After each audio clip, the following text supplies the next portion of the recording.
Once I'd unboxed the Montech Sky 2 case and taken a closer look at the features, and in particular those RGB fans with the unusual form factor, I thought that looks familiar, both in terms of the fan shape and also the glass on the side and the front. So my question today is Montech a good artist or a great artist?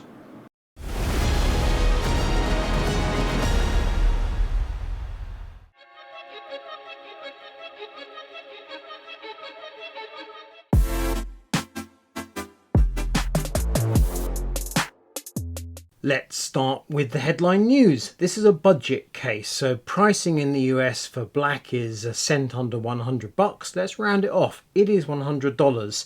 In white it's slightly more expensive. We're told by Montech $105 and a little bit dollars. However, we've seen it on sale at Micro Center for $110, and there's also a blue which is $120. We're also told that we have to convert dollars to pounds directly. So let's say £100, 110 in white, 120 in blue. Why am I not telling you exact UK prices? Because the thing's not on sale yet in the UK. Anywho, the case itself, we have tempered glass on the side, 2 thumb screws, pull, off comes the panel. Very lightly tinted, but so lightly it's almost clear. Captive thumb screws. Thumb screw for the top panel, pulls back. That doesn't have a separate dust filter, but if you're blowing air up in exhaust, it'll catch dust that drops and you don't need a separate filter. And with the top panel removed, you can then release the front. That's a plastic frame, which actually is probably better than it being metal. Yeah, it doesn't rattle, which is an issue I've had with Lian Leo 11, which obviously is similar in the sense of 2 glass panels that drop in place. And now the frame is essentially open.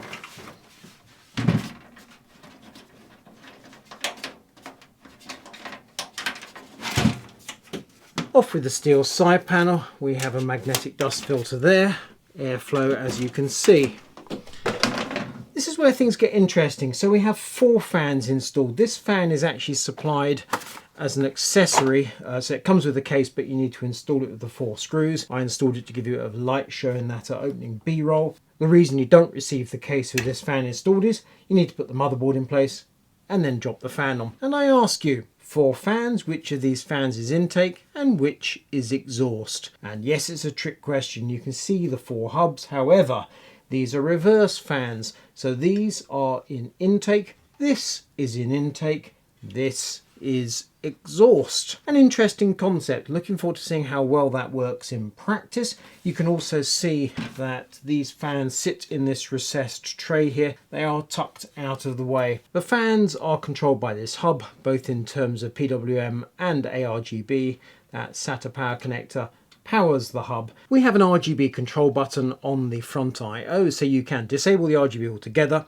You can switch over to let the argb on your motherboard control the lighting, or you can toggle through various modes with that button, as we shall see. Front I/O, we have 1 Type-C, 2 Type-A's, audio headset jacks, the RGB control, and a power button. Power supply does not go in through the rear because that's fixed, has to go in through the side here. We have a drive cage in the floor of the case, and we have SSD mounts there.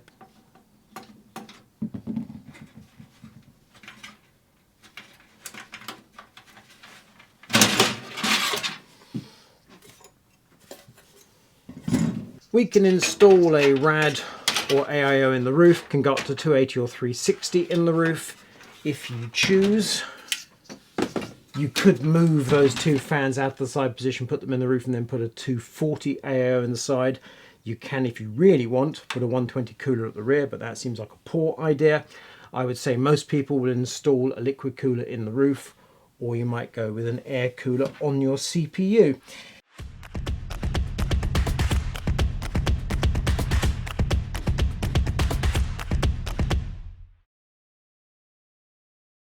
We have the ability to remove these little panels here if we want. A few screws.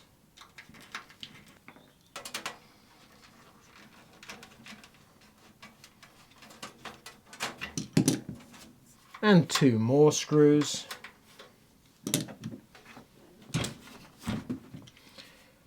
And 1 on the underside.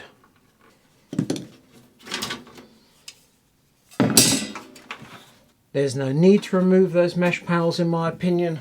And there we have it. The case pretty much stripped down, nice and sturdy. No obvious complaints, construction seems very good. You've obviously got decent access for building a PC. I have to say, for £100, including 4 argb PWM fans, I'm not actually spotting any problems with this case at all. I'm feeling encouraged. Before we get into the hardware I'm using inside the Montech case, I have discovered something that I'm not completely happy about, which is this drive cage. So you can mount a 2.5-inch SSD on the top of it, put it on the top, screws from the bottom, but to put hard drives in you have to basically have the cage in your hand because the screws go from the side. You don't get drive rails or caddies that just slip into place. So installing drives when you're building your PC is straightforward enough. Once your PC's together, it might get slightly more awkward. So there we have it. I've found something that might not entirely please me. The hardware I'm using in this build, let's start with the motherboard. It is this MSI MPG Z790 Carbon Wi-Fi. Obviously Z790 supporting Intel 13th Gen. It is an ATX board. It has a feature I have not seen before, which is a genuinely tool-free primary M.2, by which I mean the heatsink is retained with this spring-loaded clip, so you don't even have a screw retaining one end of it.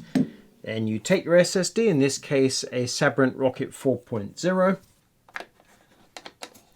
and you simply flip the little securing catch, and then you replace the heatsink.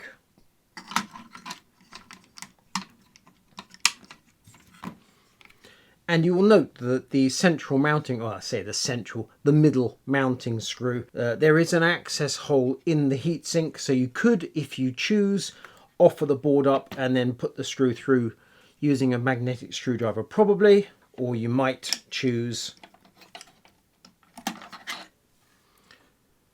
to install the motherboard, put the screw in place and then snap the heatsink in.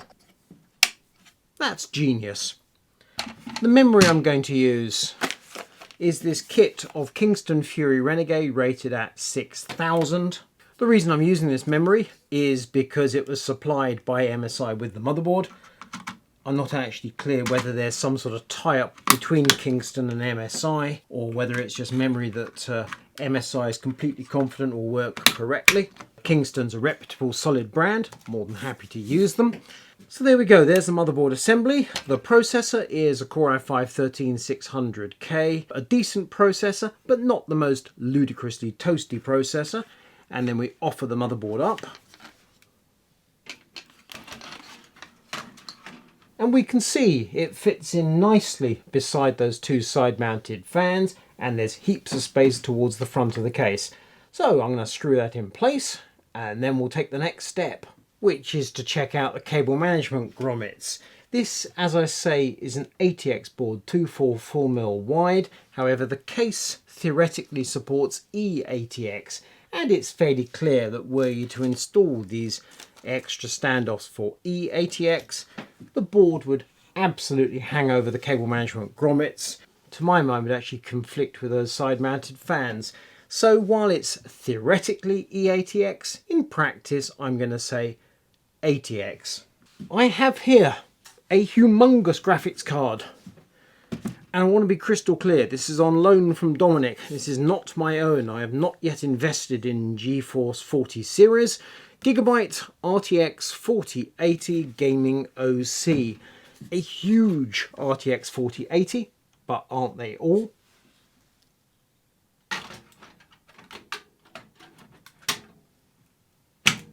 Just look at that. this budgetish case, it goes in without any difficulty. I currently have a conundrum, which is that I've removed the fourth fan which goes under there, so clearly this has to be installed once all the cabling is sorted out, then the graphics card can go in place.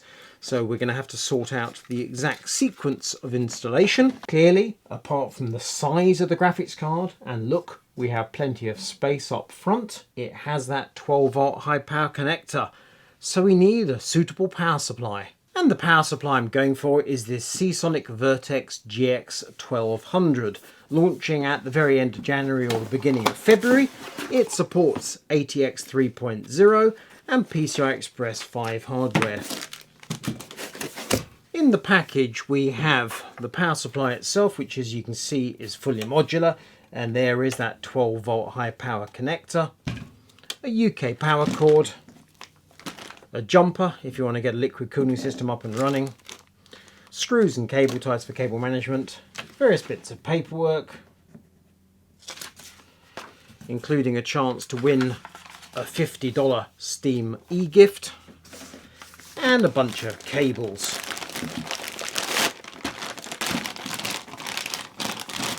Rather niftily, they are individual stranded cables rather than the chunky old licorice types. And here we have the all-important 12-volt high power rated at 600 watts. Happy to see that from Seasonic. Vertex is going to come out in 3 versions initially, all gold rated. 850 watts at £220, 1000 watts at £260, this 1200 watt model £295, and then we're expecting to see platinum versions coming on sale in Q2. Pricing will be announced then. Clearly platinum is going to cost more than gold. In essence, Vertex is one step down from Prime, so you get a 10-year warranty rather than a 12-year warranty, and that says to me that it doesn't take any great leap of imagination to think that later in the year we're going to see Prime ATX3 PCI Express Gen 5 power supplies from Seasonic. Who knows, perhaps at Computex will be showing off that very hardware. So here we go. Seasonic Vertex is going to go inside the Montech Sky 2. One of the problems with a very large graphics card such as this Gigabyte RTX 4080 is they are inclined to sag. Gigabyte has you covered. You get an anti-sag bracket. Pair of brackets, they kind of go together, and some instructions. So what I've done is I've installed a couple of standoffs on 2 of the motherboard mounting screws, the right hand middle and right hand bottom. Those are obviously part of the ATX standard, and I've installed this bracket here. I've also installed a second bracket on the end of the Gigabyte graphics card. It has 3 female holes for that very bracket. And you can see, hopefully, that in this bracket we have a female thread. So the idea is I install the graphics card and I put a screw through this slot into that bracket. Here we go.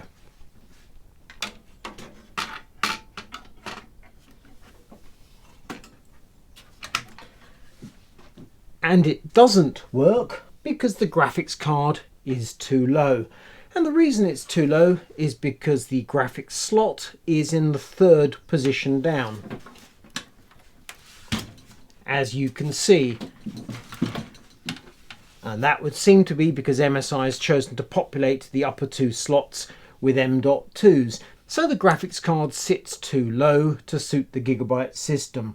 Because we don't have any vertical slots, we can't move this bracket up and down. So sadly that M.2 system that I so like with the snap-on heatsink, that would appear to be preventing me from using my Gigabyte anti-sag bracket. So I'm now going to remove all this hardware and just put the graphics card in, and now you'll understand why there is probably going to be a certain amount of sag. Montech sent us their metal DT24 premium air cooler to use in this build. It's rated up to 270 watts, which is plenty for our Core i5 processor. They also sent us a warning that there was an issue with the PWM control in the Sky 2. They said the PWM may not work correctly across the full range.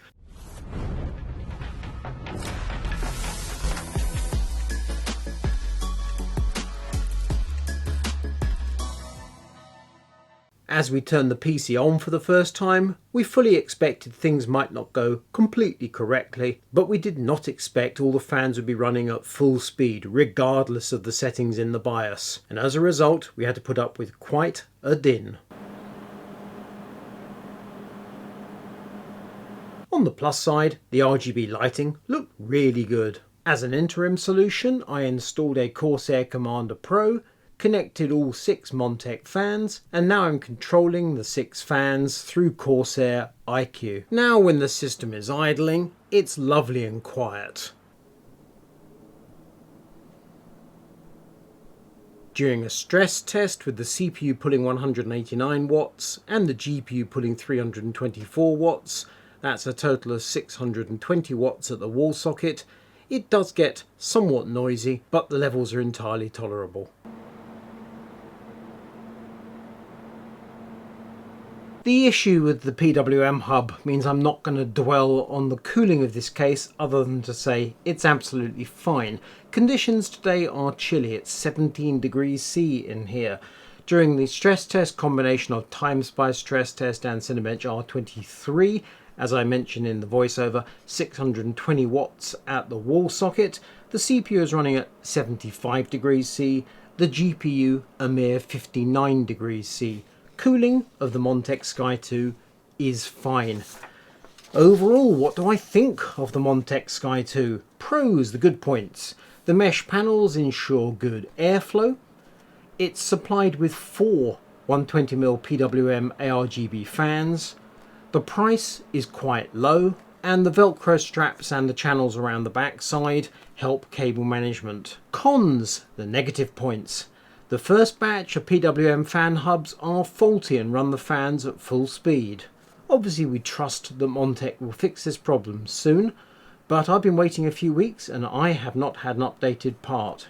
The drive cage does not use separate caddies. I'm surprised by that. It would surely cost but a few cents and would make life easier. And finally, we cannot yet find the Montech Sky 2 on sale. Barely in the US, not at all in Europe. Overall, I'm giving it 8.5 out of 10 and a worth buying.